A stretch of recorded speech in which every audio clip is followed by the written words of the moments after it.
cool. So, no, I just wanted to connect with you here today, just to ask you some questions and just get to know more about you. So, um, Okay. all right. So, yeah, I mean,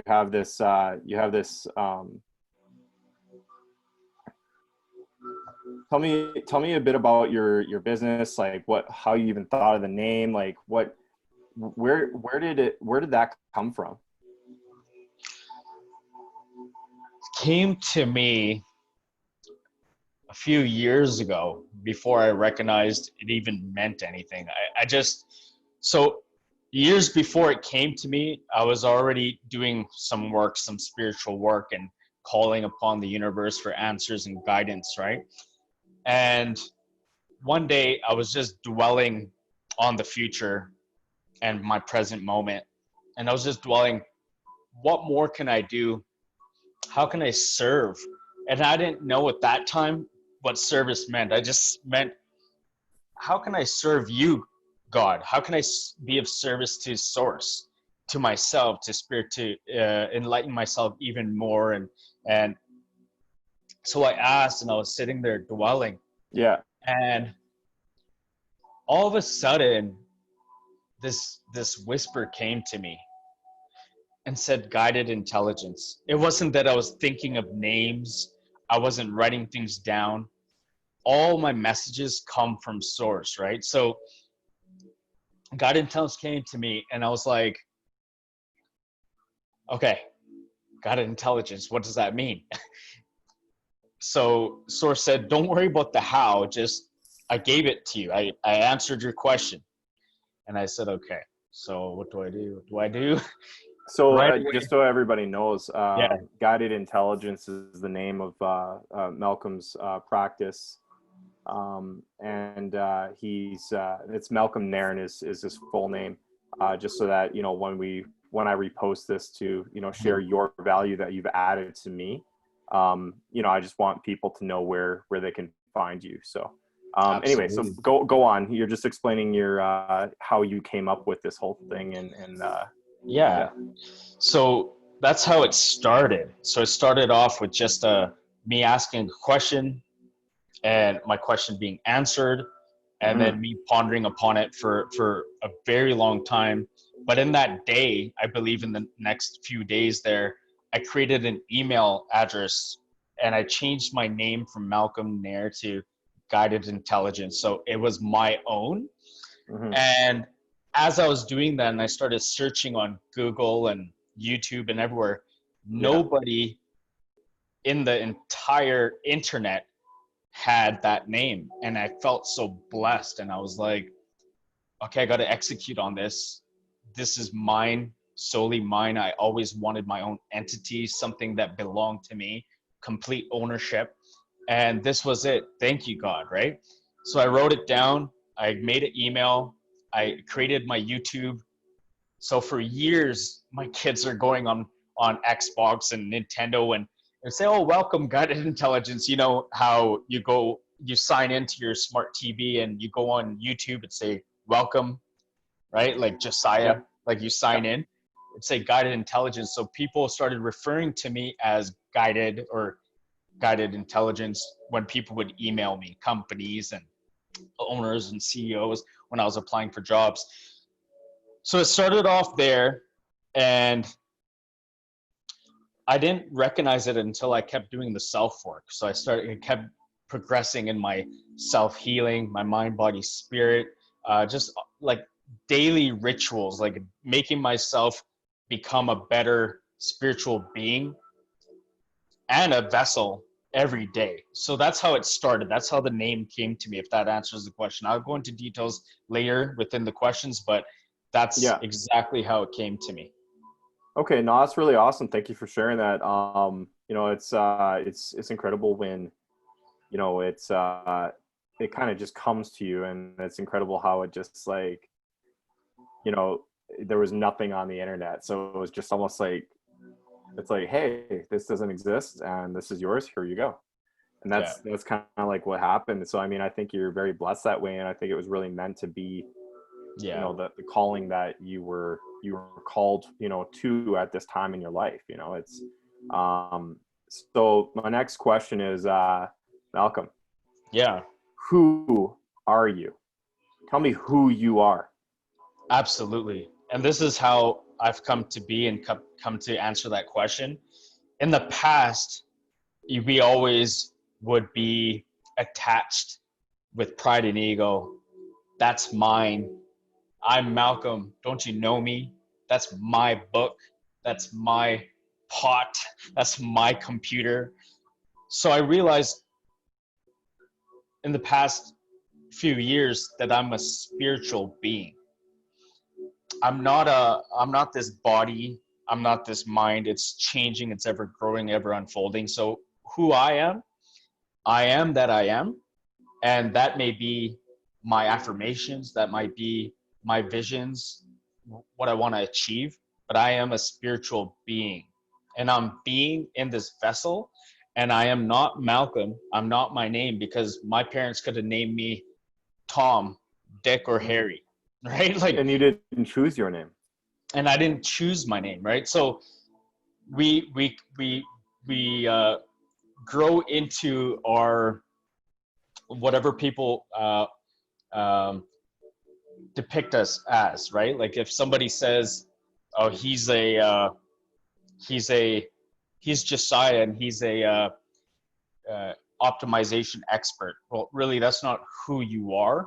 That's what you do. That's a part of what you do. But we have to define who we really are.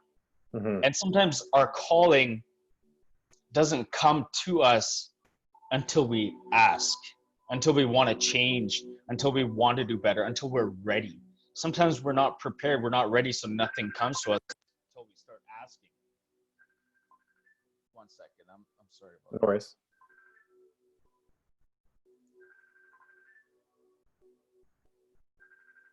It's my mother.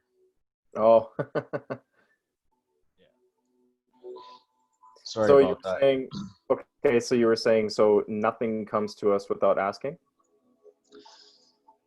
Things do come to us, but depending on what we're asking for, right? So if we're asking for to become a higher being, become more self-aware, you don't just become more self-aware until you call for that action, right? You start doing the practices, the daily rituals.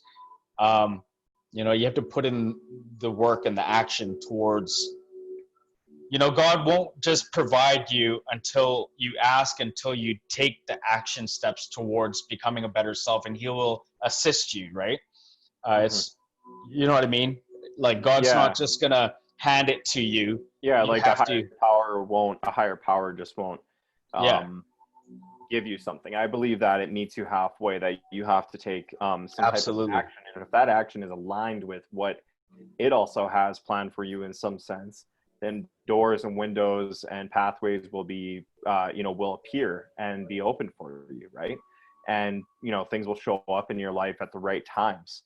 And it's one of those things that I've always noticed, that when I'm not taking ruthless action on my own thing, then as soon as I stop doing that, then the universe is quiet.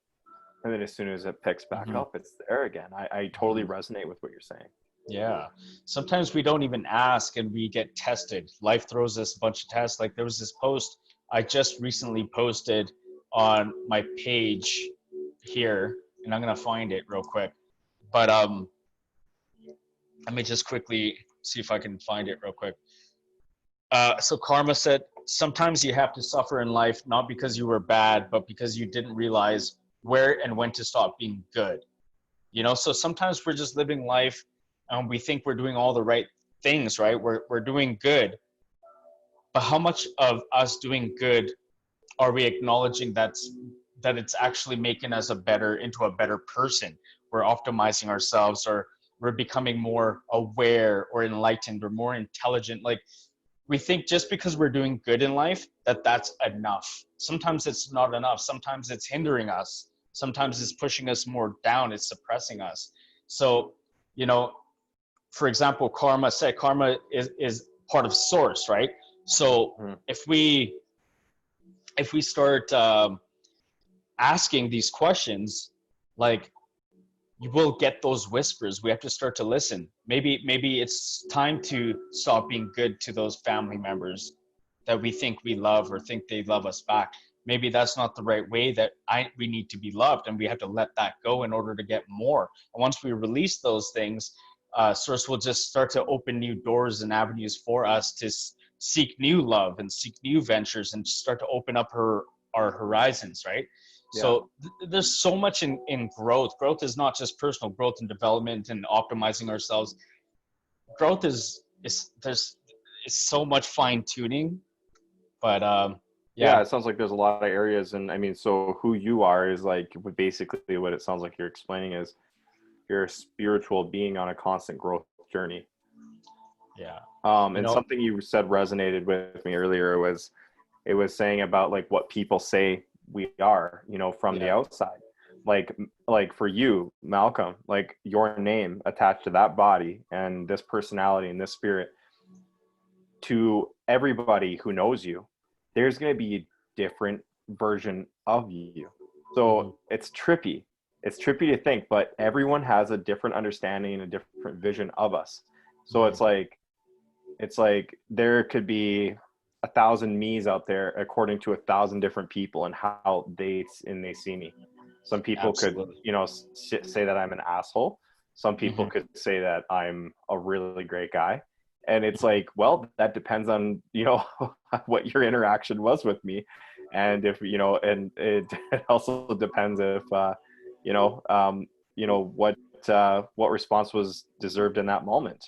Absolutely. And some people, even if you respond kindly but bluntly, you're an asshole. So it's Mhm. like, you know, there's all kinds of versions of myself, and I mean, there's terrible versions of me, no shame, which I And you got, deserve, and then there's other versions of me that, you know, that are great, and it's like so.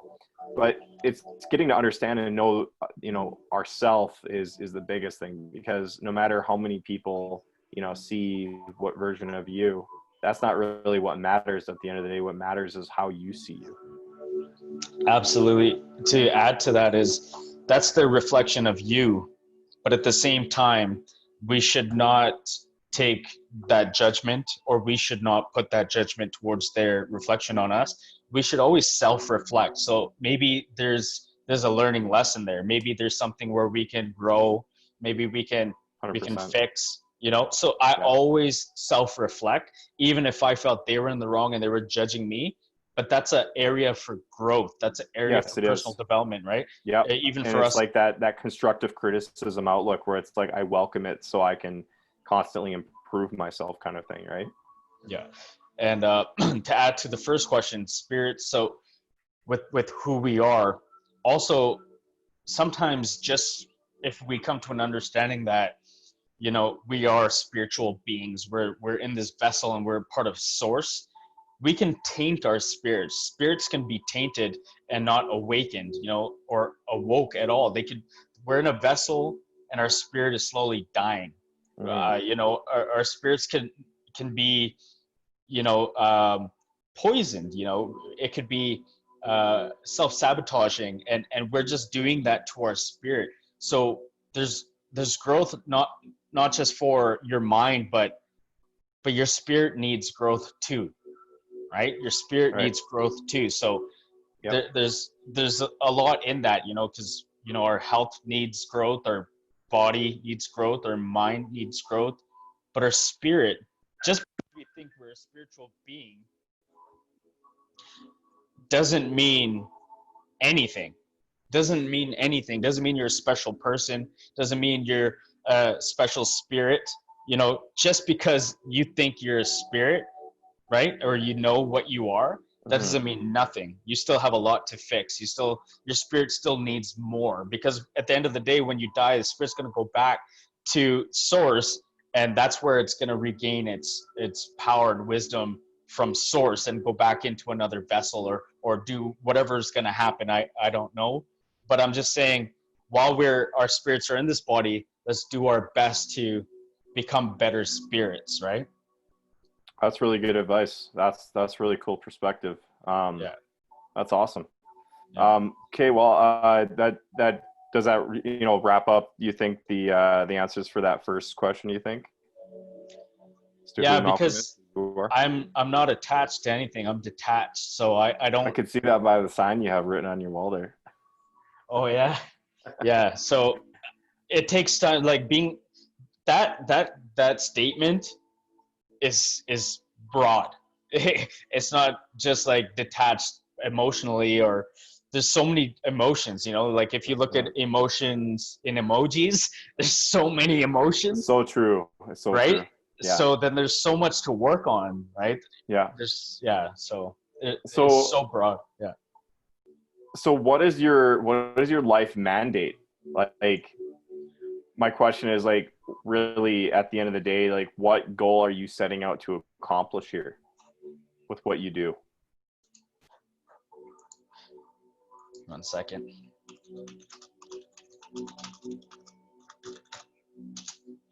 I just had to tell my mother, don't call me, I'm busy.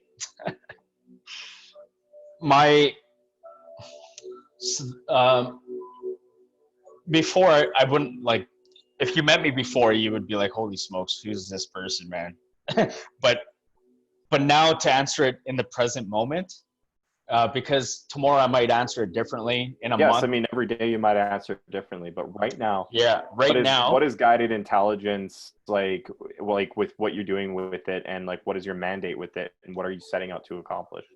I believe this is everything to me, and it's my mission. It's my intention and my desire and my passion to make every person who sees what I do and see me and have interaction with me to understand everything that I'm saying.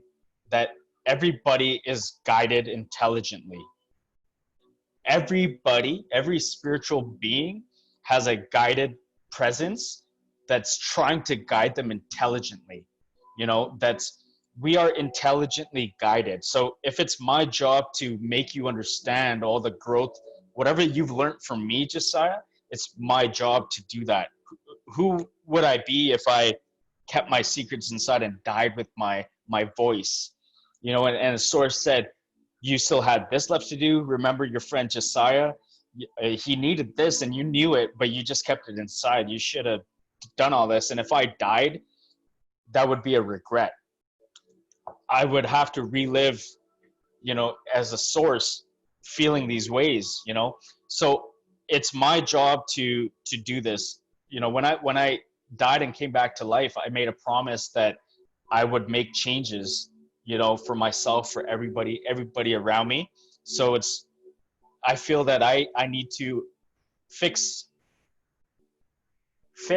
might not be the best word, but I would love to help change the point of view of the world, raise global consciousness, make everybody aware, even the elites of the world. There's people around the world that that feel successful, that they're doing so much, but I want to point the finger in their face and point out where what's flawed, you know, Mm-hmm. because I'm pointing every day in my face and asking what's flawed, right? So it's my job to not do it in a bad way, but just to serve people and help them, that when they feel ready, I'm here to serve them, right?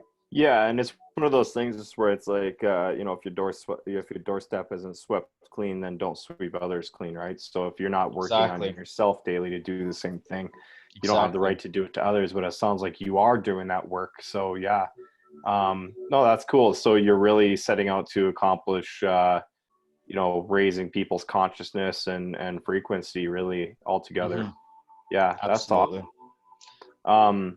Okay, well, interesting. Like, so tell me about your life though, and like where, like how it's all led up to this point, and what got you to this point. I mean, the Malcolm I'm speaking to now is probably different than 10 years ago, and what Malcolm Yeah. went through, grew up, is probably different than 10 years ago too.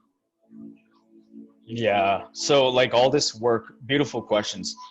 All this work um, came from a place of failure and disappointment. And sometimes through people's failures and disappointments, they don't see the consequences, and they just keep repeating, and it becomes a cycle. So we go through these cycles until we want to get out of that cycle. So I was in a cycle in life for the longest period of time. Was it called a cynical cycle of cynicism? It's part of it, man. You know, That's what I like. I like to use that terminology. It's a cynical cycle of cynicism.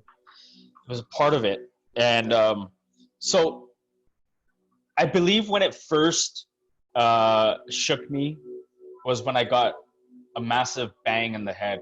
And it was when I was in a car accident. I ended up on life support. So I pretty much hit a house going 100 kilometers an hour. I ejected immediately out of the vehicle. So I hit the corner of a house, the foundation of a brick house in like a 50, 60-year-old area. And my whole body ejected out of the vehicle head first, broke my leg on the steering wheel, completely like out of the car. And when I went through my near-death experience, which is really long, but to try to make it short, is I'll get into all the good stuff. I started hovering over my body, and I started seeing everything in my body. But it was like you're still your body as a source, and you're hovering over your body, and you're just this translucent spirit. And so I was over my body, and I was over the ambulance, went into the ambulance to see what they're doing to me. They're trying to revive me. They're saying, we're losing him. He's losing way too much blood. He's dying. But I was still hovering over myself. So it was the point I was still in this realm, and I haven't left this realm yet. So I'll get there. But maybe I should answer that, because this story is kind of long. I don't know how into detail you want to go. Do you want me to continue? Yeah, absolutely. Okay, so, and then come back to the original question. I might get sidetracked, okay? That's fine. That's fine. The point. Yep. So I followed the ambulance on the highway, go into the hospital. And I went over the hospital. At this point, like phone calls, I started hearing phone calls and whispers and people calling each other and saying, what happened to me, obviously. And everybody panicking and praying. And I started hearing whispers spread from Canada, all around Canada. Sorry, 1 second. Yes. Absolutely. Yeah, that's fine. The keys are going to be like where my black bag is, either in them or around them or on top. No, it's all good.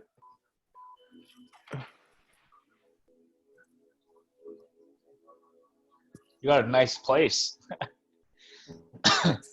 Yeah. So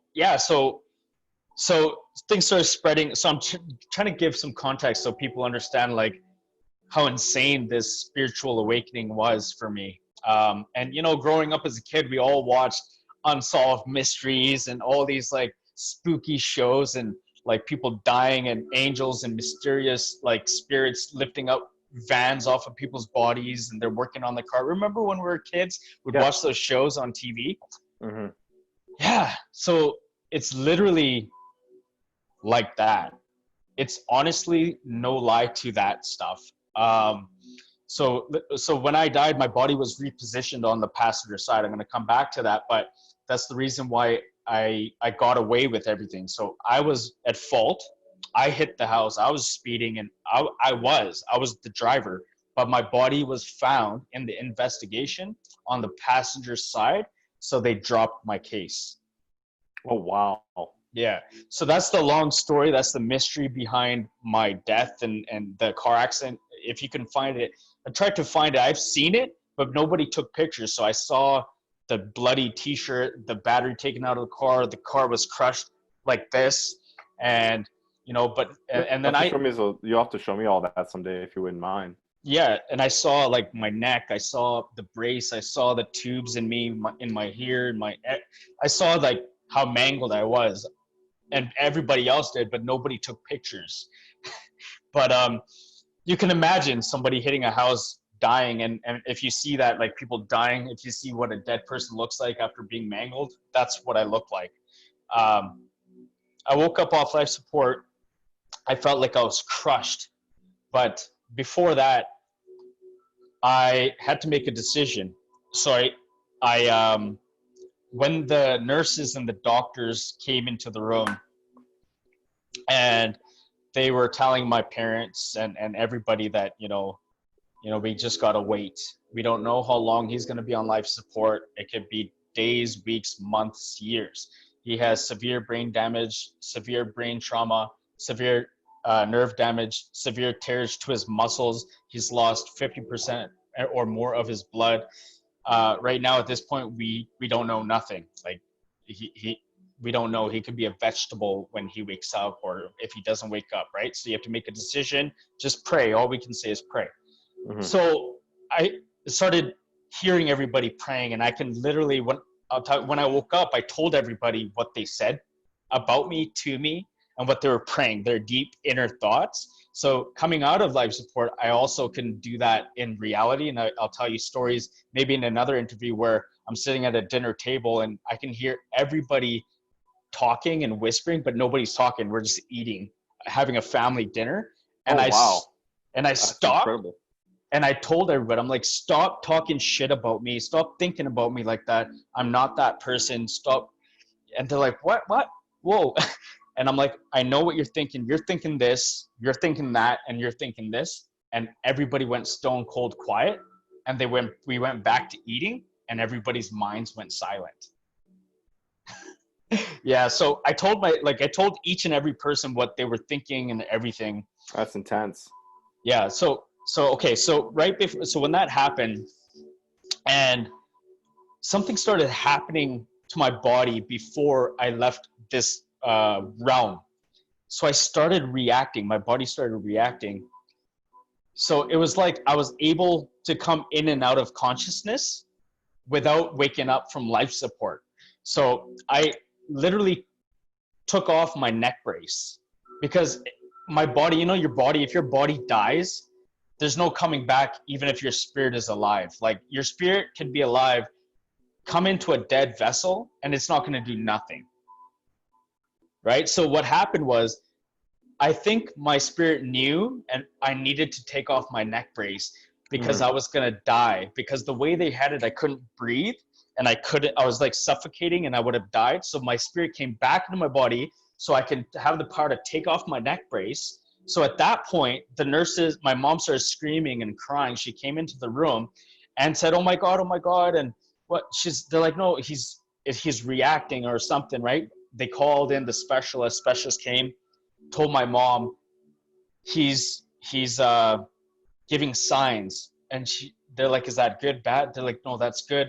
This is the time that we have to decide whether you want to unplug him or not. So there's more to the details. I'm kind of jumping a lot of spaces here, but I'm just jumping to the good parts. So then my mom said, okay, well, and she started talking to important people and families and my sisters, and they said, she asked the doctors, if we leave him plugged in, what are the chances? They're like, well, then that could be worse. You have to decide, because this is when people have to decide. When as soon as you start moving, that's telltale signs, right, of something. So you either unplug him or leave him plugged in to be a vegetable, or unplug him to see if he's going to revive. So right when she was contemplating this, my spirit came out of the body again and left this realm. And that's when I went into this wormhole, into this tunnel. And I started seeing the hotel. So I started traveling out of the hospital. I seen everybody lined up in the hallways, how packed it was because of me, and people driving from different cities and people in different countries around the world praying for me. And I started seeing everything as I was leaving. And I started getting beyond this earth and beyond space and time to another dimension in this funnel. And it started going faster, and I started getting sucked into it so fast. And I was going like so fast. And it was crazy because it was leaving all the black and all the everything was just behind me going, and I was going super fast until I ended up seeing white in front of me, and I'm like, okay, I'm going somewhere. Mhm. And I go, and I'm going so fast that it slows down right there before I can enter, and it was all white, and just right behind me was all black because of. So I started knowing that I had to make a decision. I'm like, holy shit. I'm like, if I start saying I want to go back, I'm going to go back to die at this point. So do I enter and say I want to come? Am I going to die and lose my body and lose my life if I decide to go through this? Mhm. So right when I was contemplating this, Source asked me, my source, the one that calls to me, gives me answers and stuff, my source said, are you ready? Right? And I was like, ready for what? Right? Again, are you ready? And that's when I knew, are you ready to change your life? Are you ready to make changes? Are you ready to change the patterns? You know what you've done wrong. You know everything that you are. What are you going to do now? Not in those words. It's like telepathic. If you've ever watched documentaries on aliens and you know how they're telepathic, where you hear stories of people being taken away, and it was like telepathic. So right when I said, yes, I'm sure, right? I was invited closer. So I was in all white. And I started like weeping, but not weeping, but made a decision. It was more of a decision without crying, without tears. But I felt like in my vessel, I'd be weeping at this point. So it was such a heartfelt, Mhm. compassionate love feeling. All I felt was love and compassion and forgiveness. And no matter what I did, no matter what I've done in life, I was forgiven. It was like this utmost respect. You feel like, oh my God, like I've done so wrong. How can you look at me and just forgive me? So Well, it's interesting. I mean, you were asked the question, which forced you to have to consciously understand whether you're going to change or not. And it's like as soon as you made that decision, then you were immediately like forgiven of that. You know, it's interesting how. I was forgiven before. So Oh, okay. it was overwhelming. Yeah. So one thing with Source, you're already forgiven. We have to come to an understanding that we have so much power. Are we going to take advantage of it and do bad? We'll still be forgiven. Or are we going to do something with it, become better?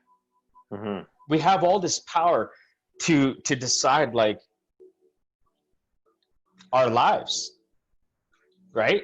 No matter what's going to happen, you're going to leave this world, but you'll be forgiven, Yeah. right? As a spirit, and then you're done with that body. You fucked up in this life, whatever, but you're forgiven. Now you come Right. back. You come back to source. Yeah. So that's kind of my analogy on it and my interpretation, but that's really what I feel, and I know what it is. I know the answer to that. That's Well, that's a good exactly what it is. interpretation for sure. Yeah. So Um, yeah. oh, go on. Yep. So then I was invited, and before it said, before I'm gonna send you back, I want you to be sure. And I said, I'm sure. Because I decided, I had a decision to say I'm done with that body, I'm done with that life, but I have more to do. And I was not done, I was not ready. I had more to do. So so right there and then, the same way I came there, I went back.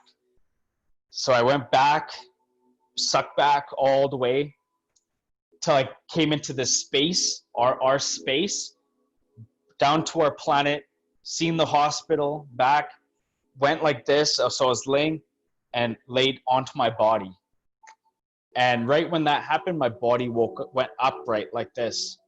And that's when my mom unplugged me. So it all happened in that time frame. That's incredible. Yeah.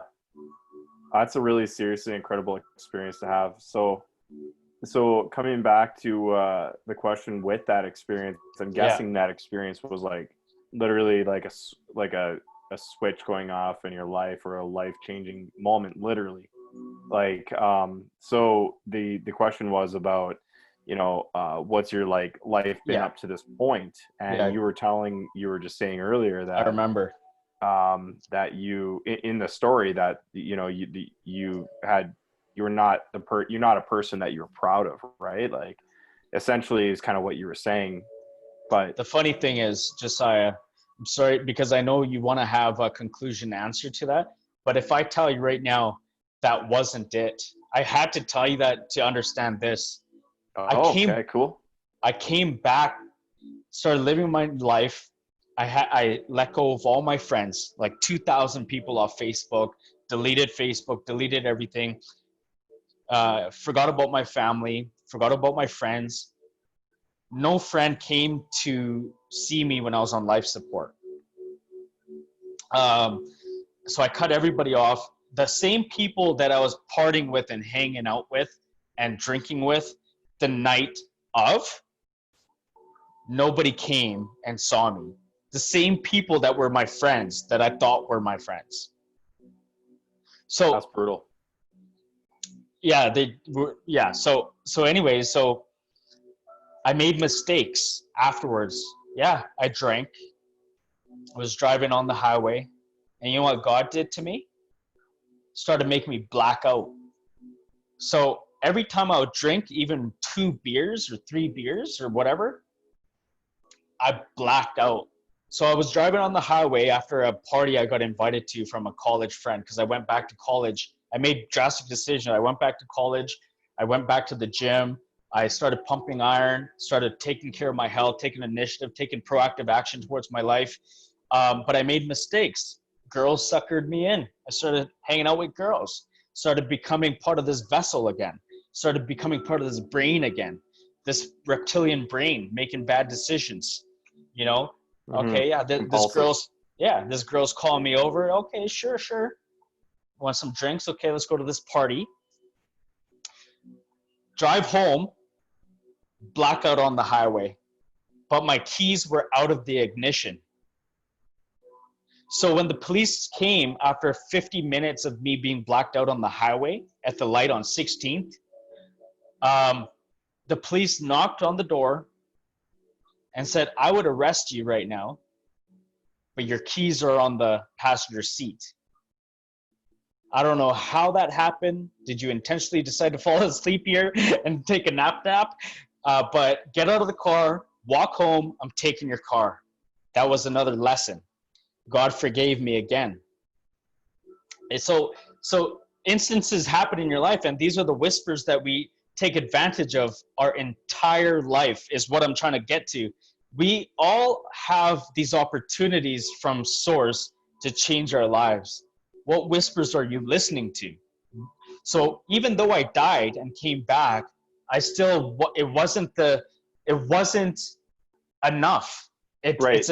It's a daily practice. Meditation, yoga, lifestyle change, optimization, whatever, Yeah. mindfulness. It's Yeah. a it's a life transition. It's a new being. You're becoming. We're unfolding. So don't set yourself back too far, but don't go backwards too far either. Hmm. You No, know, that just makes sense. keep Yeah. moving forward, right? So Yeah. that's to answer your question. Is it's progress now for the past 10 years of dedication and failures and mistakes. So don't Okay. worry about the mistakes. I make mistakes. In a vessel. We're in these brains, but we have a Yeah. spirit that can't really control our lives. We're in control of our lives. Yeah. So we have to, if we get in a fight with our spouse, we have to fix ourselves. Yeah.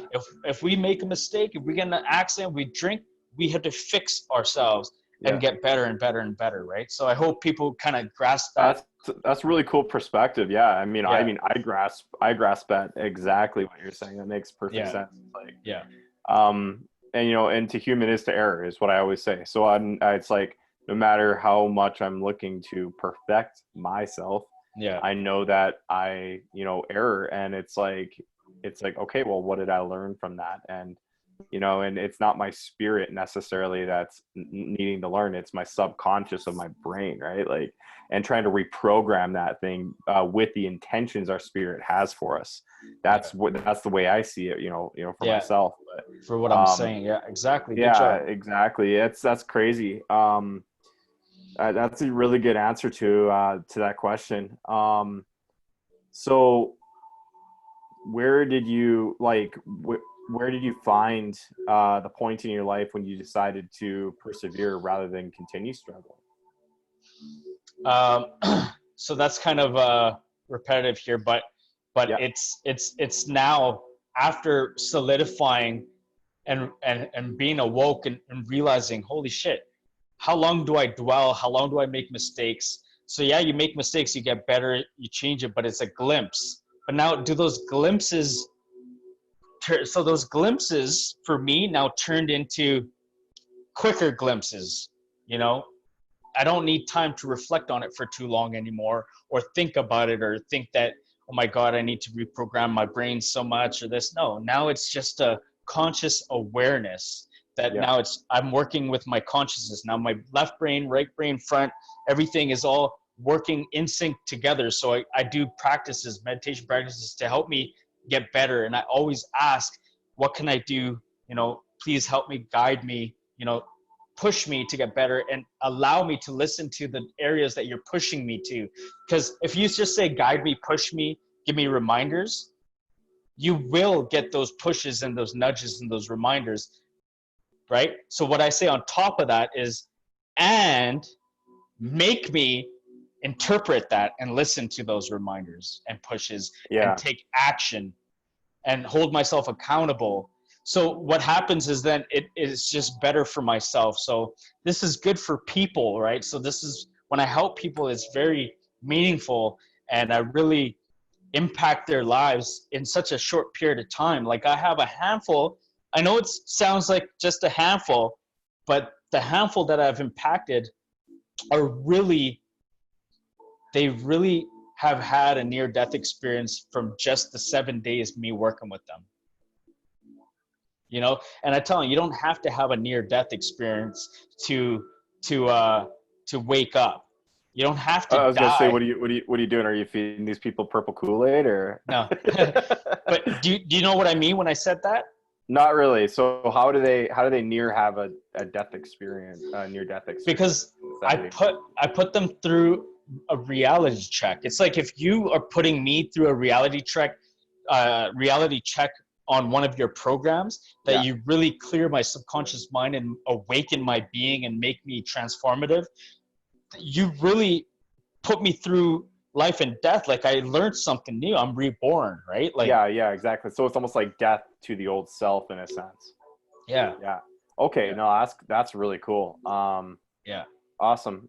So I feel like that really wraps up that the answer to that question is as to where you decided to start persevering rather than continue struggling. It's you're saying it keeps coming in doses.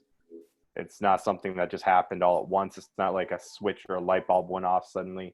Like Yeah. something just shifted in your perspective that changed everything. That was the first bang. And do you want to get a bang from either having your kid taken away from you? Is that your first bang?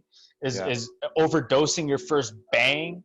Is losing your spouse your first bang? Like, what's your first bang?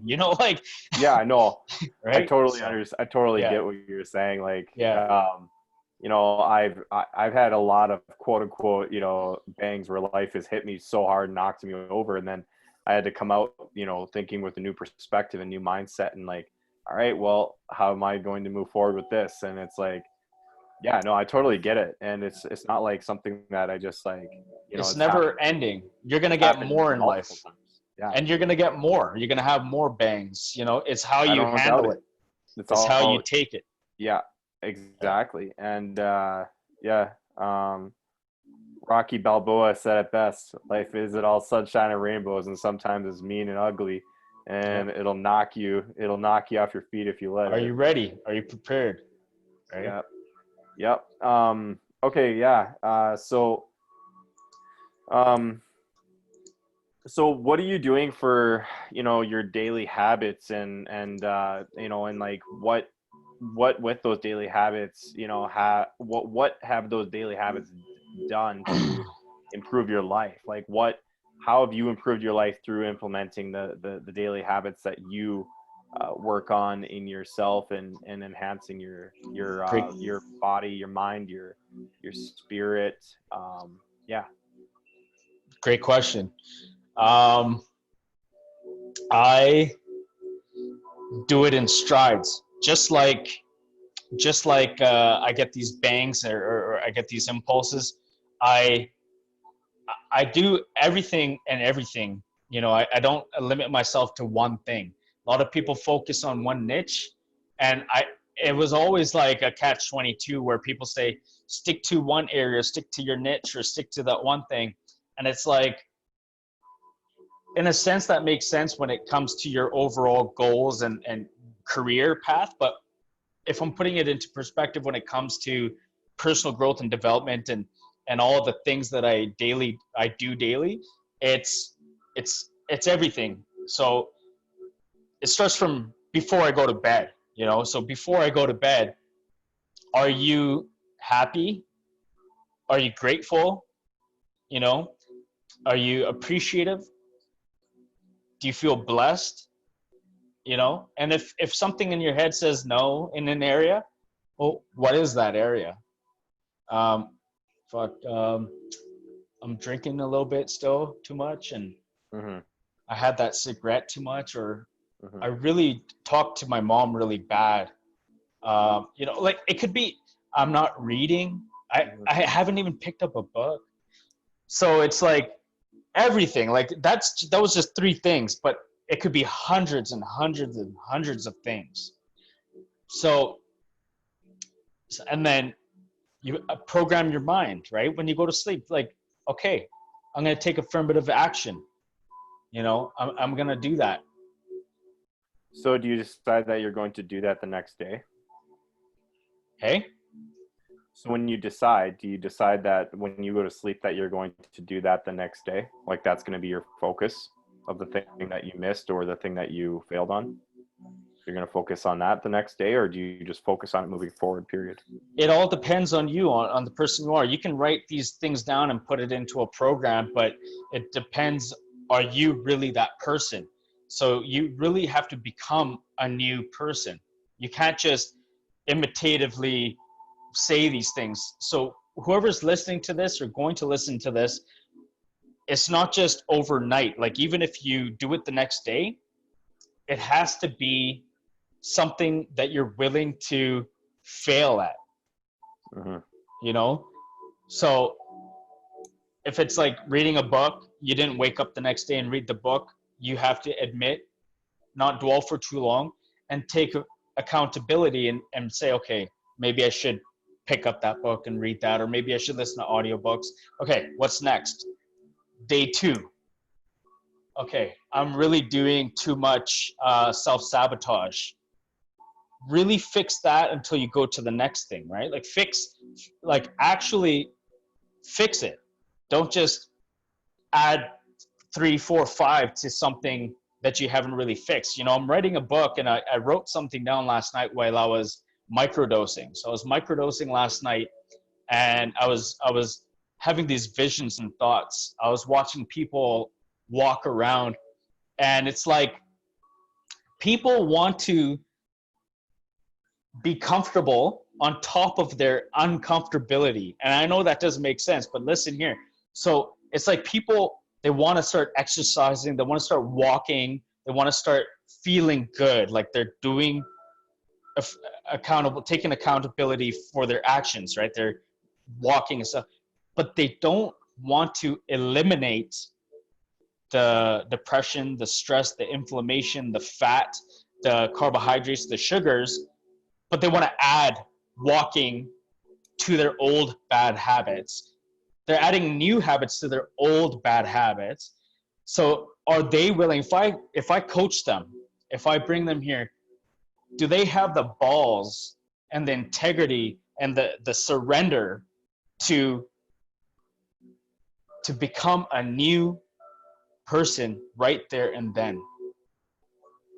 Yeah, so it's like identifying a really good example of that is like I remember Tony Robbins said, you'll never become something saying I will be or I'm going to be.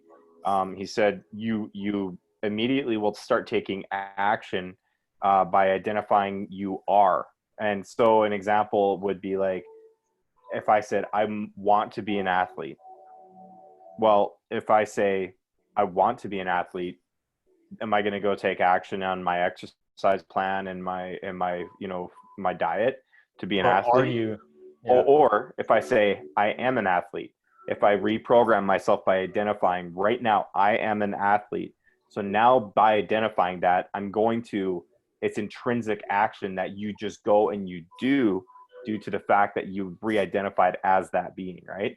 So it's like for That's me, identification. I'm talking more details. So say they're doing that. Say the people walking out say what Josiah just said. But I would still challenge them. I would still challenge them. I would still say, hey, what does your eating habits look like? What does your yeah, sleeping habits look like? What yeah, does your mindset look like? What yeah. do you feel like? What are you, how are you treating your wife? Everything before you go out for that walk and say, I am an athlete. And then they'll say, oh shit, no, but I'm trying to train for this and so it's really going down to the core, the root cause Yeah. of everything. So back where I do my mind, body, spirit teaching, it's not just on the surface. Everything is really down low, right? So, Yeah. but So, what is guided intelligence? What is guided intelligence? You know, just if we I'll tell could, you.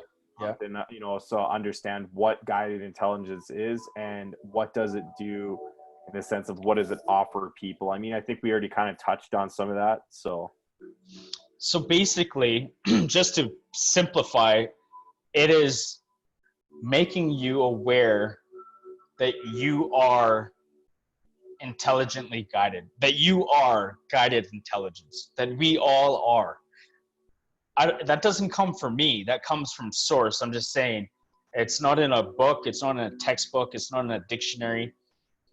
I'm telling everybody is intelligent and everybody is guided. It's just tapping into it. We have everything. We are powerful source beings. We are the largest telecommunication systems in the universe, probably alongside with other entities outside of our universe, is how we can communicate and get signals back and forth. Um, Bob Proctor talks about this. Everybody in the personal growth development realm understand this, but they have a different way of teaching what they teach. I'm just saying and that are you talking about primarily under the laws of vibrational frequency? no, it's part of it. It's so you say you're not educated in an area, you don't know something, like you're still learning something. Okay. You can you can still learn that. So once you learn that, you have that intelligence. It was within you. Now you understand it.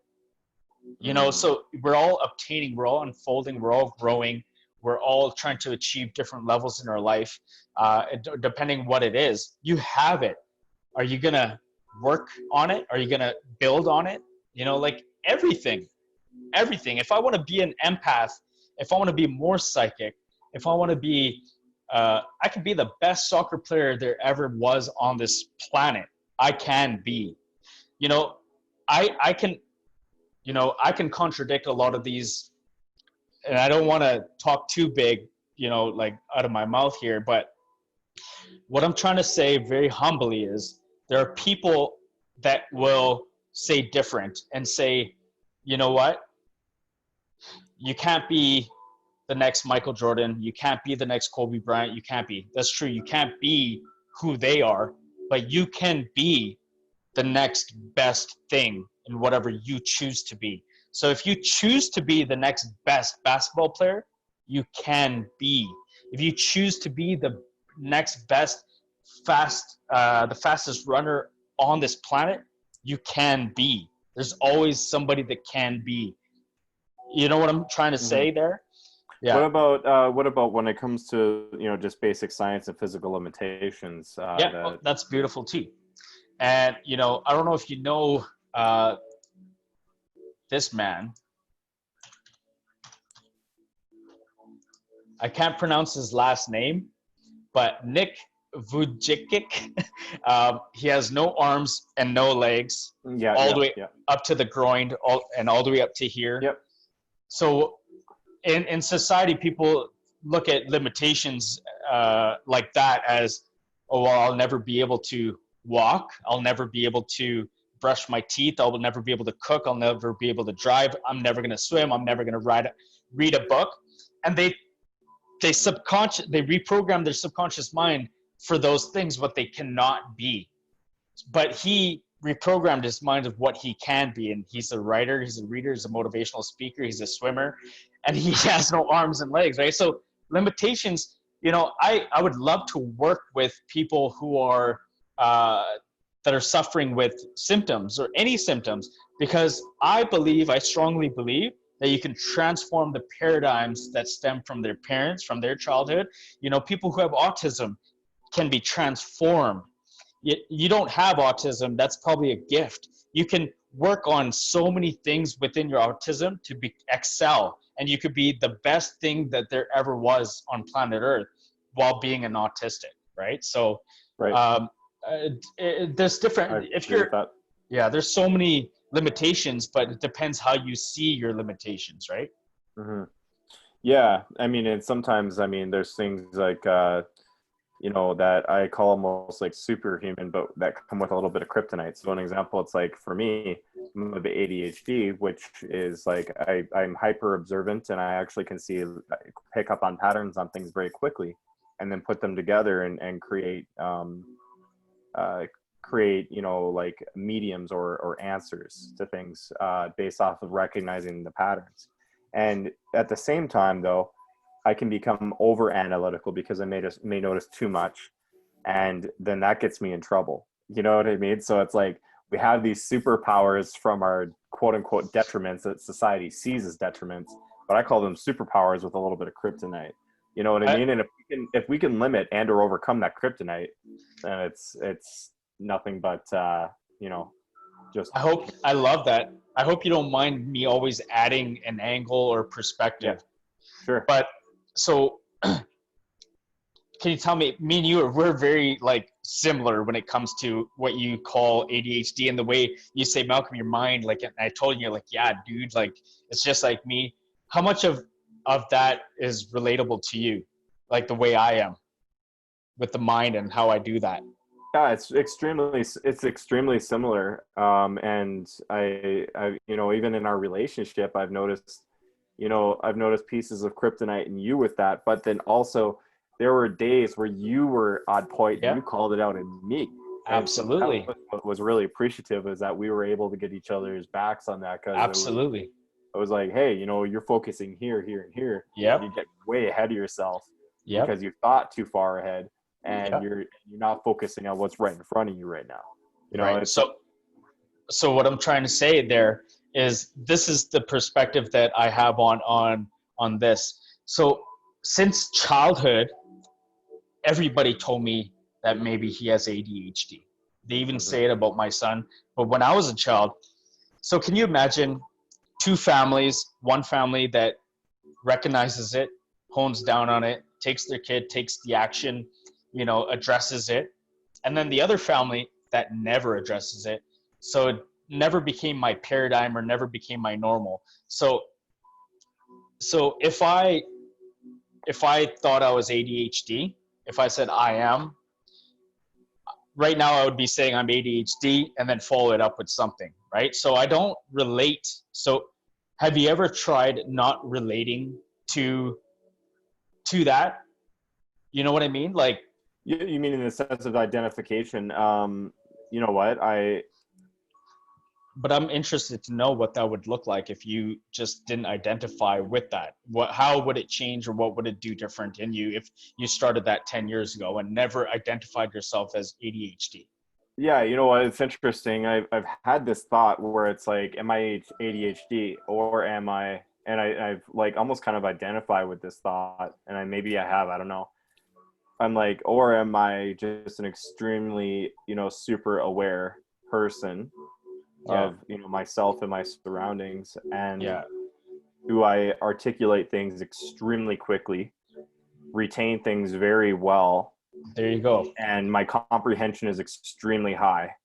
And And some ADHD people who have that take the pills and stuff don't have this intellect, and they're so used to their pill, they kind of go backwards in life. yeah, There's two categories. There's many categories, right? yeah, ADHD. There's so many personalities, right? Yeah, I think that's so unique how ADHD is one thing, but there's like 20 people with it that are 20 different personalities, right? yeah, exactly. I mean, So and the cool. thing is like my biggest struggle with, quote unquote ADHD was that I would think too far ahead Yeah. and almost like self-defeat myself by thinking too far ahead, recognizing all the steps that it takes to get to something, thinking about all the work that it will take to put in, how long that will take, and then I self-defeat myself. So it's like, now it's like, all right, I'm going to create a quick short goal here, and the short goal is going to be broken down into multiple steps, and now I'm going to focus on step one. It's almost as if you print out a 50-step planner, and you Mhm. basically take 49 pages, you stick it in a drawer, you pull up page one that you've already written out, and that's the only thing you're freaking looking at, and then you close the drawer and the 49 pages are sitting inside. And until you get that, you put your entire focus and your energy and everything into step one. And then as Mhm. soon as you have that complete, now we pull up page two. And that's something that, for me, that's why I don't think it's ADHD anymore, because that's something I've massively have overcome so much. Mhm. And then there's sometimes when my brain is tired, I fall back into old habits. And I think it's actually not so much ADHD, a brain, what you call disability. I think it's actually having to do with retraining the brain to fire in the right ways at the right time, and where to put your focus and your energy, right? I would call it ADHA, attention deficient hyperactive ability. But yeah, okay. So That's cool. I like that. yeah, Cool. Well, you've already done some work to coach me in that, so I'm not gonna identify as ADHD. I like it. Um, that's cool. Yeah. So guided intelligence, and what it offers people, right? Um, yeah. Whatever you want, whatever pretty much that you're willing to surrender and admit for, because a lot of people aren't ready. So if you come to me, and I've learned this years ago, and consulting and sales for over 10, 15 years of just knowing how people work. I've been a people pleaser, people person for my whole entire life. Um, and I've know how to adapt and be a chameleon to people, but you cannot turn someone into a chameleon overnight. So if somebody came to me and I'm just throwing all these wisdom bombs at them, how much are they going to retain, right? So it's what they're ready for at the time. So if you're ready for, I'll ask people, what are you ready for? Like, you know, I'd pretty much break them down backwards from today, from the present moment, and then I'd go backwards, and then I'd pick an area that they need fixing. And if they're ready, if they're not ready, they're not going to work with me. They're going to move on, be like, down, this is too deep. They're putting up walls and blockages. They're not ready for personal growth. You can't make 100% of the world ready to change. no, No, no, you're absolutely right. And I mean, that's why you want to be person needs to 1%. be willing to help themselves before, I will help them too. You know what I mean? That's the way I see Yeah, it. So it's like, it's totally, yeah, the person needs to be willing to help themselves before I'll help them. Now, yeah. when you discern what area to pick out that they should work on first, do you do it in the sense of like the 80-20 principle? Like, this is the 20% of, you know, the entire pie of things that is going on, this is this one little slice that's probably going to cause the biggest effect into all these other areas. Is that how you discern that, or how do you discern what area is the most important thing that they need to work on first? So one thing with people who are educated or educators or or knowledge seekers or people who study to understand. I don't do that, so I don't have a rule. I don't have a 80-20, 90-10. I don't have a 20-20-20. I literally, the way I work is through energy, through frequency, like vibing people out. So I would sit with somebody and just have a conversation, just talk to them. And through that conversation, I'm able to decipher and understand where they're lacking, what their ego tells me, what their pride tells me, what their judgment tells me, how they look at me, their body language, their movements, everything, the way they swallow, the way they look. It's everything. So like there's this masterclass I saw. I didn't take it, but I saw a commercial on YouTube, masterclass by a detective for 30 years. And the stuff he teaches is stuff that I've been doing for my whole life. It comes natural to me. That's incredible. Yeah, it just comes natural to me.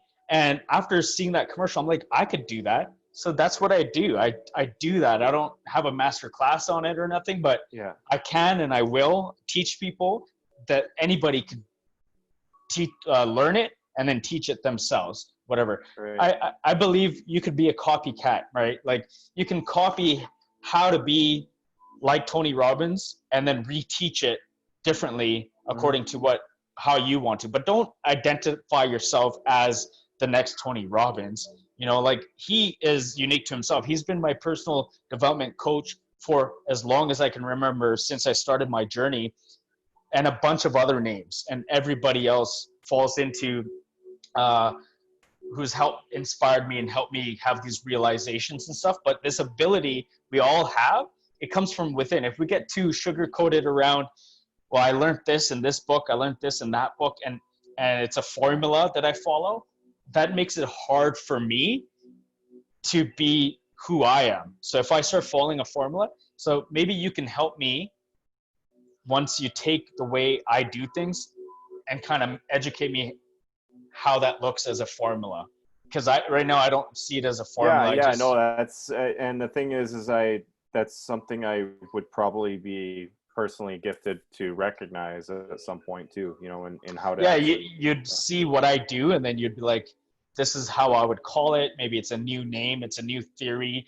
Yeah. You know, yeah, if you can help me come up with that, sure. Yeah, no, absolutely. I mean, over time, for sure. I mean, and now this is really great. This is really great. You know, to come into the next question I have is like, what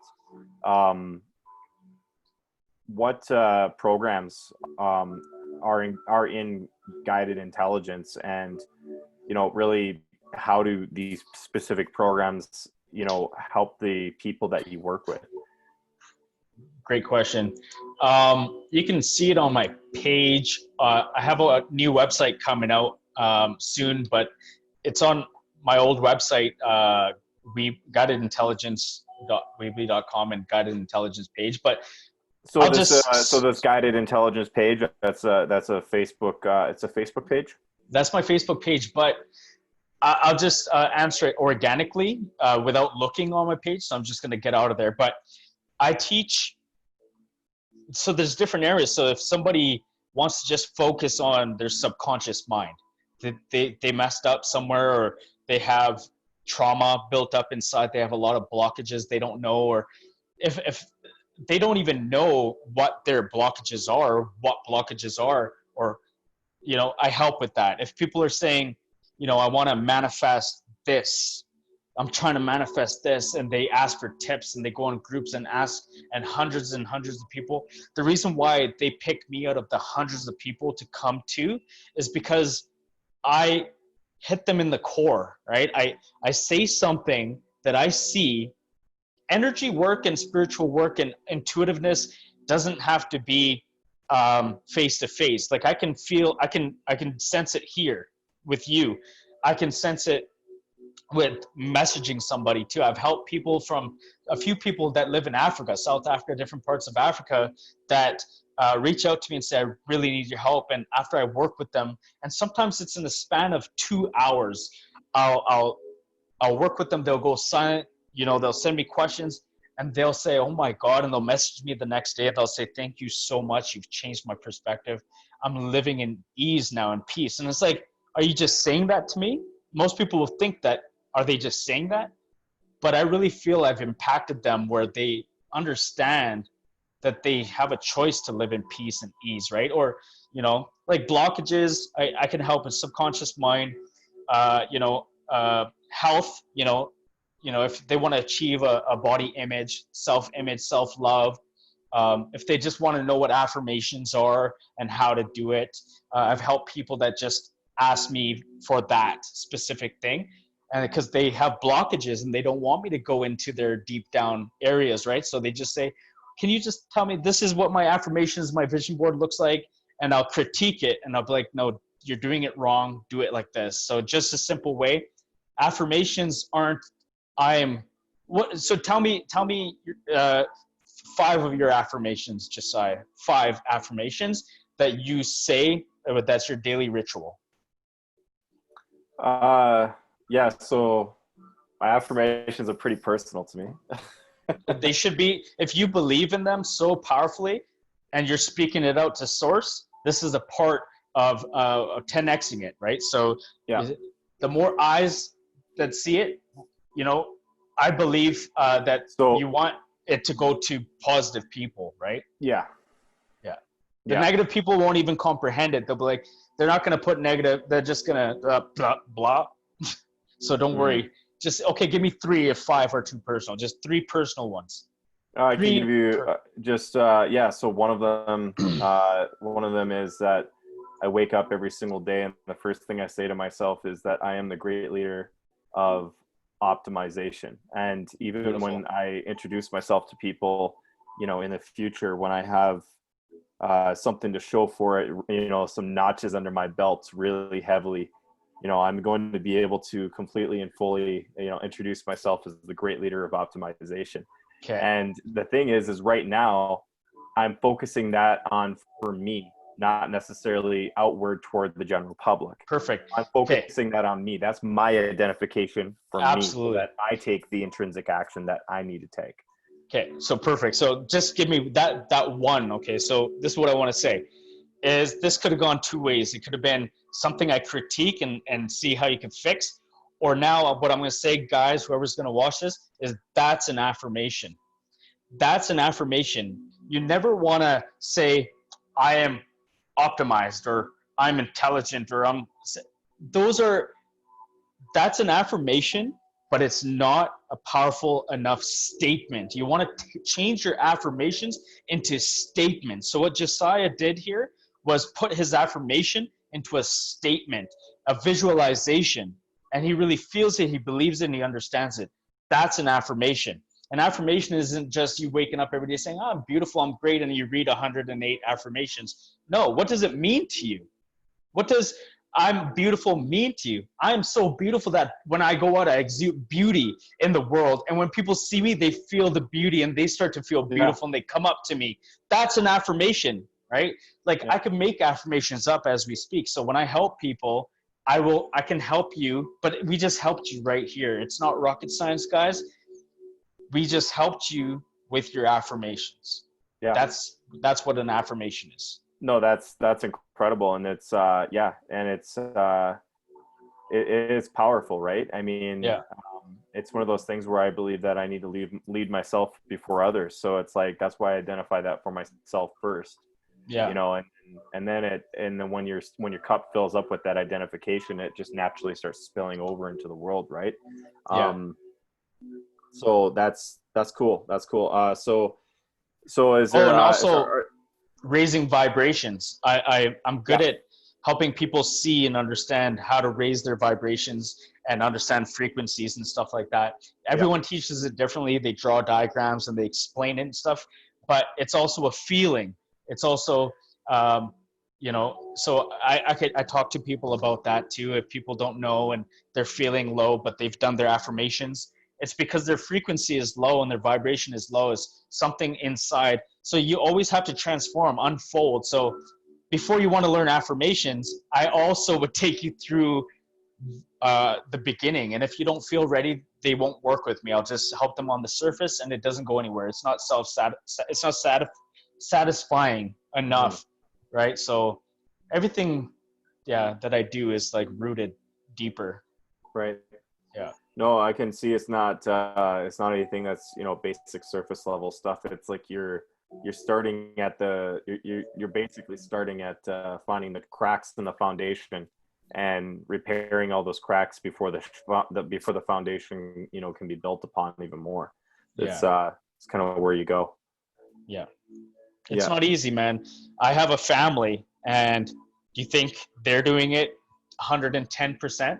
No, but it's a work in progress. It's daily efforts. It's never giving up. It's persevering for a lifetime. It's a commitment. People, what's his name? Sadhguru talks well about marriage.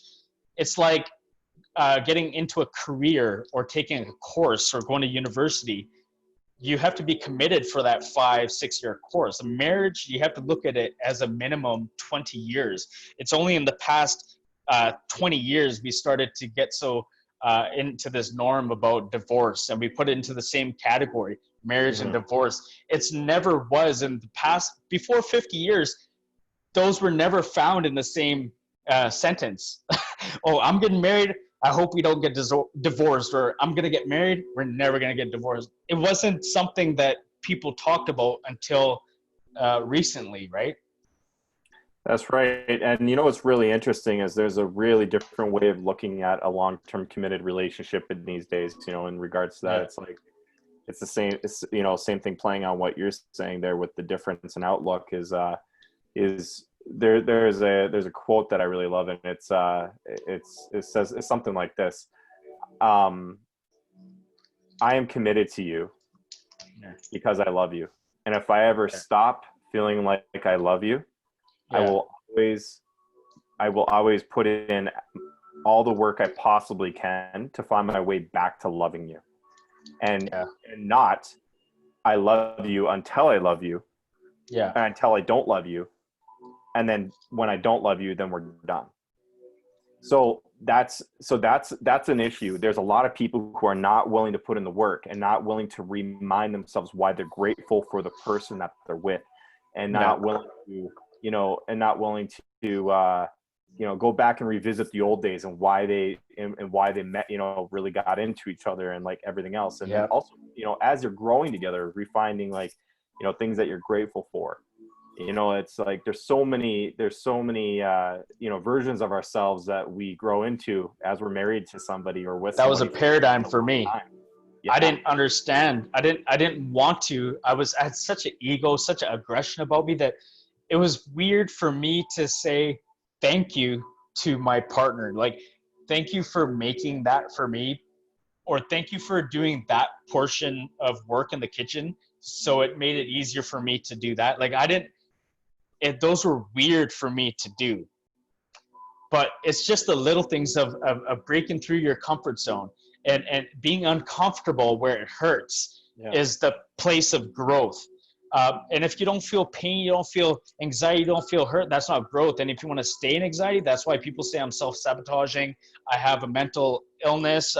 It's because you've stayed in there and it's become toxic now that you can't get out. And that's where I help people. And no matter how much, I don't know. Tony Robbins, he's had some miracles done to people who have been certain ways for 30, 40 years.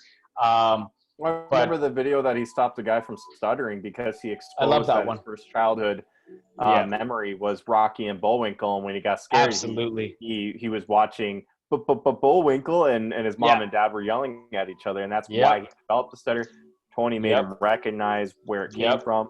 And that's exactly he came back and gave an entire speech. Was it 6 months later or a year later? And he was completely, and he wanted to be in sales of all things. Yeah.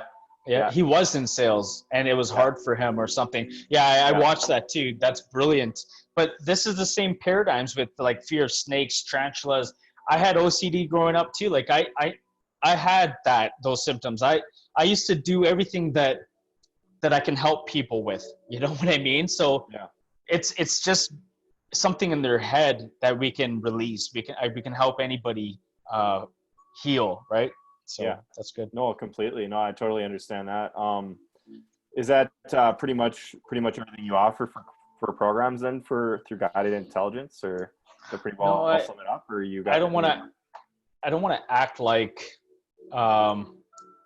See, I'm not even acting. So on here, like manifest, visualization, health, weight loss, Yep.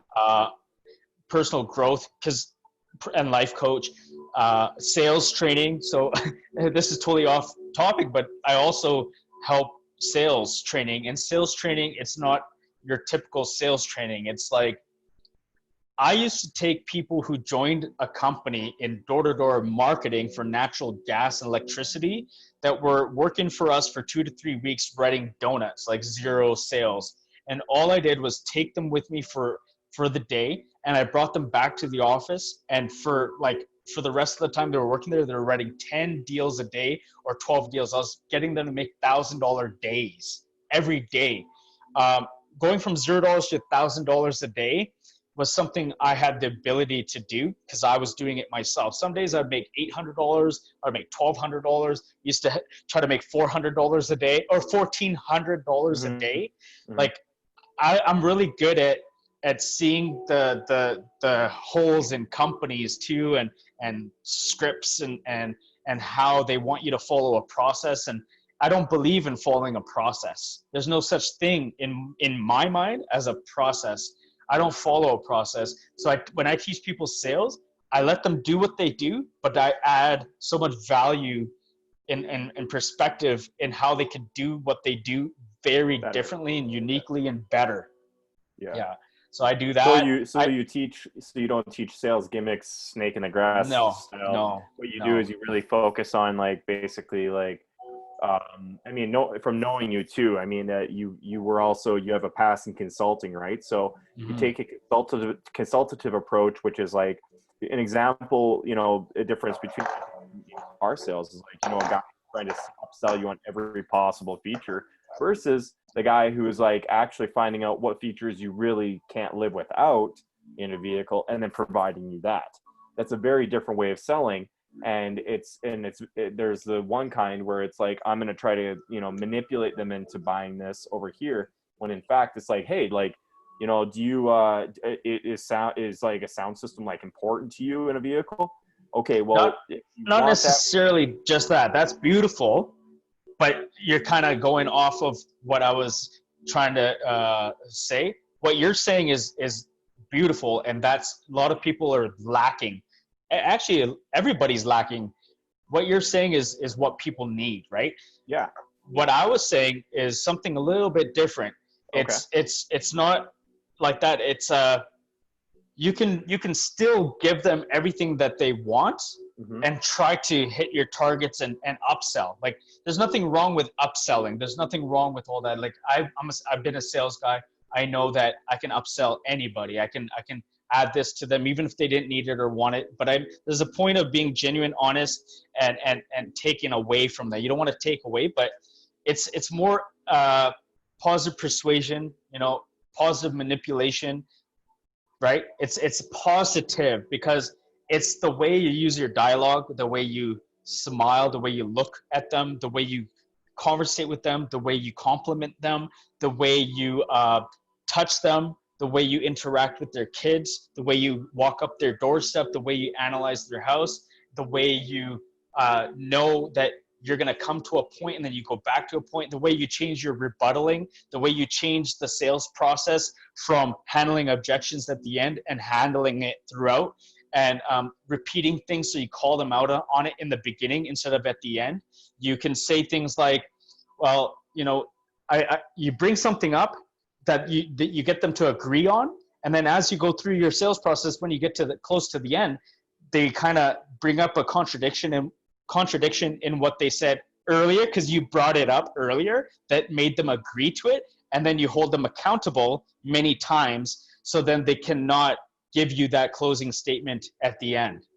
Now it's like they have a frog in their throat, you know? So So there, so often, so basically, you're almost like taking away the dishonesty of the potential customer. yes. So there's part of that. There's so many different strategies. Like I do a sales cost breakdown with cost and way of living. You look at reality of life. You compare a lot of things. I used to do it all. That's why I was a 3 out of 3 closing ratio guy when I worked for these companies in the corporate world. Um, I would go from being brand new, and having the top sales guy see me, and I would become the top sales guy in 1 month when that guy's been there for 6 years or whatever. And then they would see me as inferior, and they didn't want me to start training and teaching because they would give those roles to the people who've been there longer. I would end up leaving because I knew that I was worth more. I was better than that. Well, And that's yeah. You're not getting your dues. I mean, they're basically giving the reward to the guys who've earned their stripes in the sense of longevity, yeah, not performance and yeah, producing. Right. yeah. That's very different. Yeah, so and then ways of talking to your boss, ways to talk to your coworkers. There's so many things in sales training that's separate from sales that I do. So it's like Mm-hmm. it's all this. It's all that I do. Subconscious. It's your health. It's your mindset. It's detachment. It's detaching. It's how to fake smile, because it changes the muscles in your face, because you have the most muscles in your face, and it changes your chemistry. And because sometimes you're feeling sad and it's so hot outside and you're stressed out, but if you fake smile, and you can change your frequency, right? So these are things Mm-hmm. that I started doing when I was 18 years old, that I've been teaching and coaching and training since I was 18 years old, and I'm 34 now. So I've been doing it That's for a really very cool. I mean, long and time. yeah, no, and I really respect a lot of the things that you just said in regards to positive manipulation and positive persuasion, because and as long as it's not taking away from anyone, it's like you can upsell all you want. However, if it's to the detriment of the customer and not to their benefit, Yeah. then that's when it becomes unintegral, right? And that's why I And so lost. Yeah. yeah, and so I really appreciate that you said that. And because I've got a bit of a background in sales myself, so it's and it comes from a very consultative. For me, it comes from a very consultative approach. It's like, hey, I got this and that, but I'm not going to tell you what you need. I'm going to find out what you want, and I'm going to give you everything possible that you want. So I just need to Mhm. ask enough questions to figure out what the person wants. I used to That. make people feel good.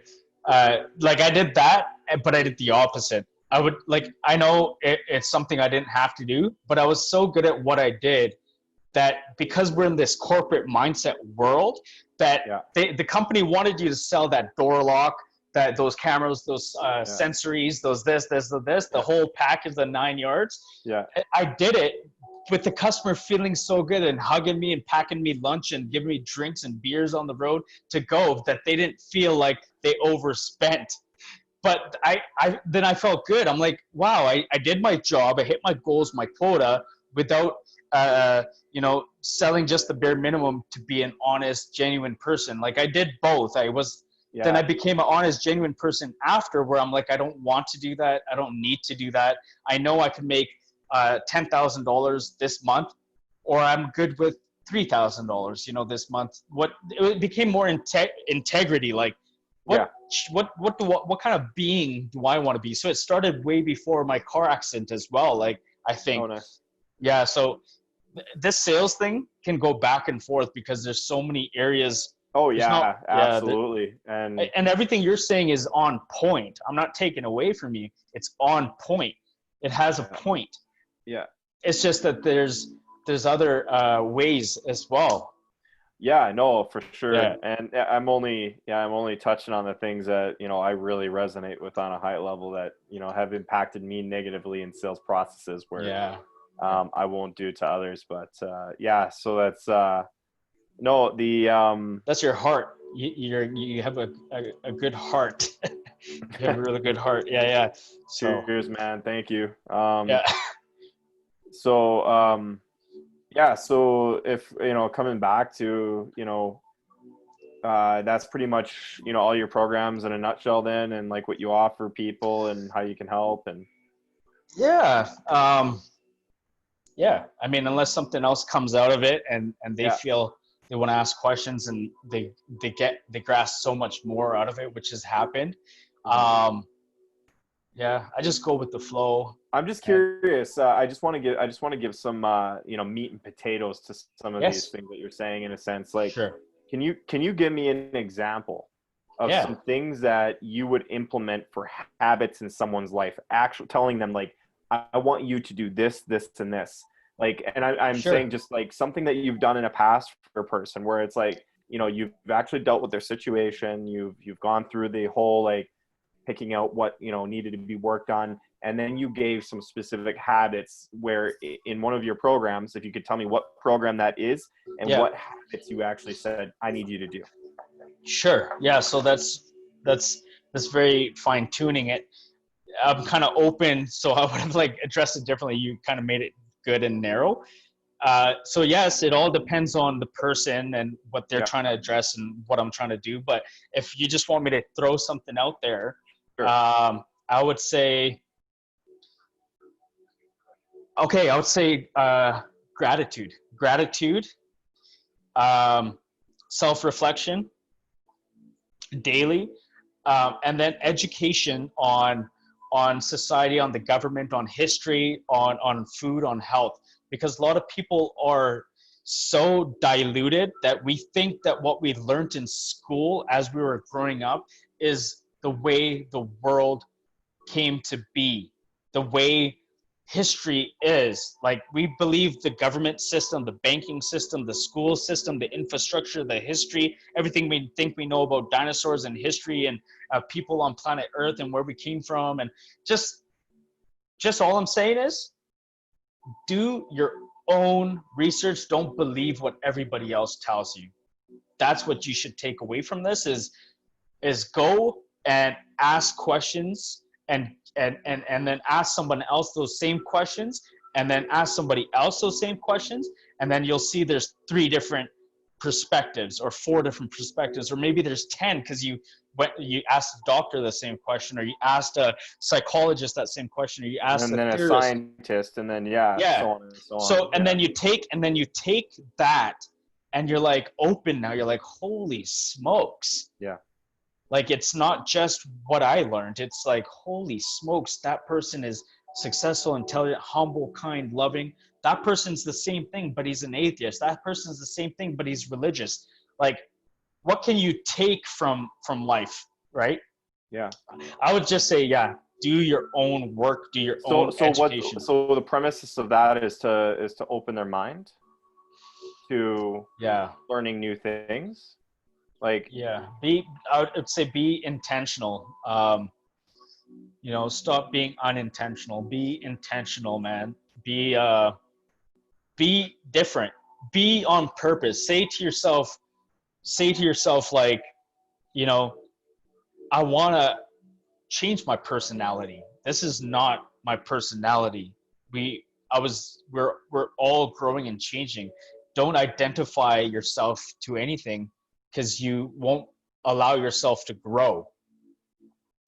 no, that's Uh, absolutely true. I had a great friend explain something to me back in 2015, 16, where he was like, man, he's like, so the way you grew up, he's like from a certain age on, he's like, he said your personality and who you are is yeah, due to the fact of the way that, you grew up, and like how you learned from your environments and how you had to act and react due to the type of environment you grew up in. yeah, Like, that's like programming your software. He's like, your hardware is like the genetic side. So the yeah, genetic side would come out like Malcolm.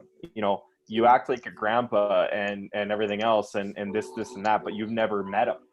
You know what I mean? And like, people say that all the time. It's like, oh, you act like your uncle, but you've never met him. So this is so yeah, weird. yeah, And that's yeah, that genetic side. So that's your hardware. Yes, yeah, you can reprogram your hardware. That's way harder, but reprogramming your software is a lot easier than people think. So it's like, yeah, I mean, I grew up not trusting people. I grew up, you know, thinking everybody was out to scam me or get me or take advantage of me, right? So what I would do is I would literally see the worst in people. So when people are trying to do nice things for me, I'm always thinking, well, what do they want out of this? And then there was one point with this guy who taught me that, you know, who I you know, love and respect. He's a brother to me. I Yeah. accused him of taking advantage of me, and he was like really hurt. And Yeah. instead of reacting to me, he's like, I gotta go and meditate for a few minutes. Like, just leave me be for 15 minutes and then come You talk to know, me. what's so beautiful about what you're saying is I was the same way. And then I started to self-reflect on top of that and say, and come to understand that really it's the chemistry of our self. Yeah. So the way you perceive others is a reflection of yourself. If maybe you are really that person, it's really Oh no, you. man! Like I know I could be extremely conniving, manipulating, and right downright like Yeah. when I was a teenager, man, I had like three different managers and a parent and somebody from church all say that I was a con artist in the matter of one summer. Mm. And I was like, are you serious right now? Like that, like as soon as I heard that, like I always, you know, identified as being a good person and a good leader. Like Yeah. I want to be a good leader and a good person and all this. Like I always identified as wanting to be that type of person. So this was behavior that was coming out from the way I was raised in my childhood, that as soon as I was exposed to that behavior and what I had done and understood what a con artist was and understood how to manipulate like that, I immediately was just like, okay, I'm going to watch this in myself, and I'm going to actually use it as a superpower to recognize in others. And so you're absolutely right. That was part of me. It was part of me. And the reason it became part of me is because, like, you know, my mom would take off for 3 weeks, and then I'd have to manipulate my friend's parents into, you know, giving, like, having me come over for dinner, you know, so I could have food that night. Like, it was survival technique, right? So I started understanding how to do that. And, you know, and I had to literally, like, you know, create a little conscious filter in my head with little security guards, not to allow any thoughts bypass that, you know, and to come out in my words, so that I would never take advantage of anybody in a manipulative way like that ever again. Like, man, it was something that you're absolutely right. That was part of me. And, you know, and that's about changing the software, right? It's And like, people need to understand that. So it's for this message is for people, for to how we can serve them and how they can serve themselves, is self-reflection. To look inside of why you see the world as, and maybe you can meditate, you can send the forgiveness to yourself first, your inner child, and then you can forgive and send that love to them and release that, to release that block. Then you can become better, a new you, a new personal reality. You know, personality is just your personal reality. Dr. Joe Dispenza explains that. I stole it from him, I copied it, but I teach it differently. I take bits and pieces from everybody and comprehend it the way it suits my life and how I have addressed it in my own life, right? as do I totally understand what you mean. I Yeah. work the same way. Yep. Nice. Beautiful. That's cool. Yeah. So what are your so I guess what are your ambitions for the future with what you're doing? And you know what's yeah, I mean, you're dedicated to your work and yourself, and you know, to others. And I'm just curious what your ambitions are for Guided Intelligence and yourself, and where do you see yourself taking this? Like, where would you like to take this in the sense of adding value to people's lives? Helping communities, man, helping centers and from centers, and just changing, helping, just serving people. I also want to be able to give back, you know, in life. Everything that I've ever taken, everyone that I've ever manipulated, I want to be able to positively give it back somehow, you know, because all my manipulation, all my stealing and theft, it's all going to add up and come back. But I want it to come back and transform in a way where I'm going to serve it back. I'm going to give all that energy back that I took from the world, from government, from people, you know. So charity, you know, is huge. Getting that weight off your shoulders is huge, you know, just to give back, to love and serve and spread kindness around the world, and just you know, keep transforming lives, and being a humble, loving person, and you know, doing things that you would normally never do. Have conversations with the homeless person, become best friends with someone in a wheelchair. You know, these are all things I've done. You know, these are all things that I'm doing. You know, just add more value by being of a service in many ways. So I That see makes myself doing great more. sense. I just want to do more of this, and more will come in return, right? So yeah. Well, my goal is to you know, help get your message out more and more. So Thanks, man. I'll be continuing to do that. You know, I see so much value that you've already added to me in my life, so I want to be able to really put that out there for others. And that's why I wanted to ask you these questions today, so that I can, like, you know, simply just post this, you know, video on my Facebook wall for, you know, anyone to see it and to see who Malcolm is, and you know, what his journey's been like. And yeah, I mean, and the thing is too, is like, you know, speaking of, like, where, you know, where can people follow your journey, and where, you know, and learn from your life experience, your knowledge, and your wisdom? Where do you suggest people do that? You know, so we can guide people directly to you. I would it would be nice if they joined my group, because on my group I post a lot of common sense to me on there, so it can help serve others. Okay. And also just reaching out, asking me questions, you know, maybe liking my Guided Intelligence page, and then seeing what resonates with you out of the services, and ask for help. You know, just reach out, have a conversation, and You know, and I just want everybody to know, like, you know, I've known Malcolm for some years now, and he's honestly one of the most, like, loving, gracious, non-judgmental people you'll ever meet. But he'll also tell you extremely straightforward how it is, without that judgment, with that love. So it's thank you.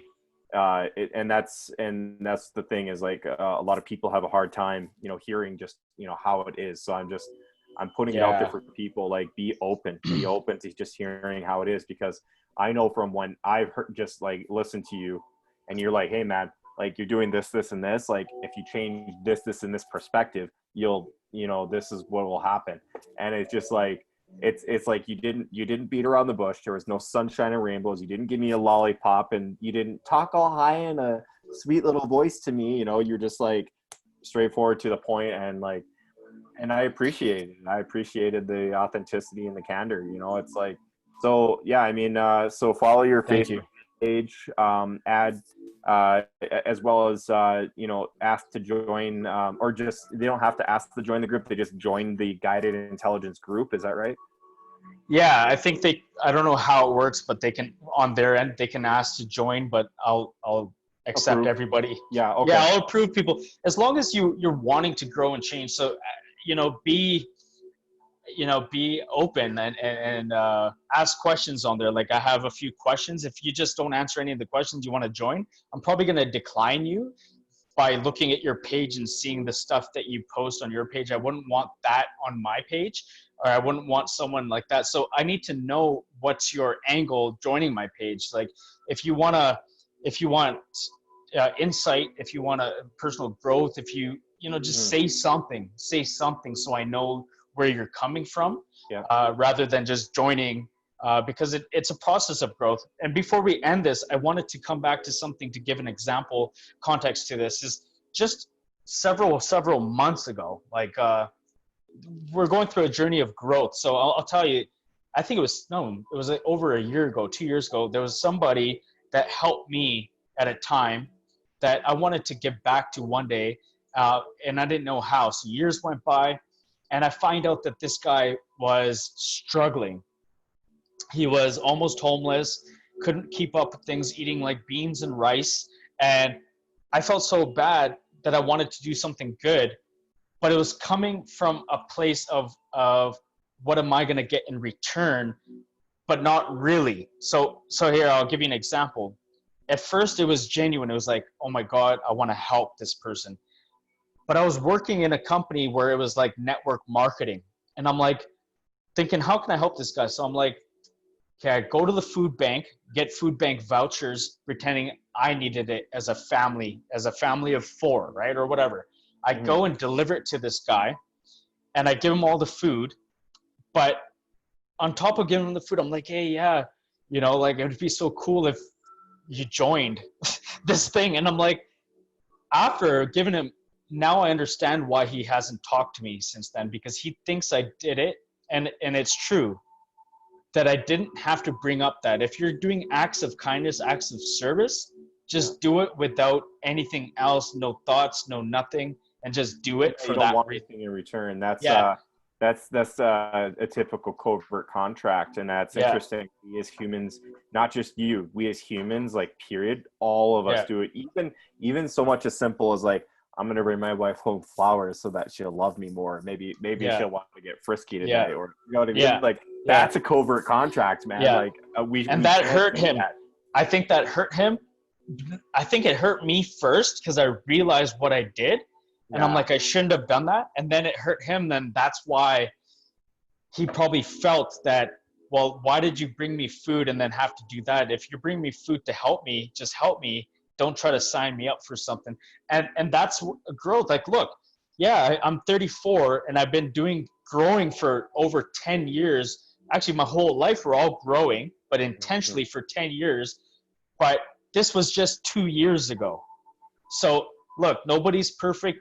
Don't dwell for too long. Don't beat yourself up. And the same way you dwell on these things, dwell on how you want to be better and greater.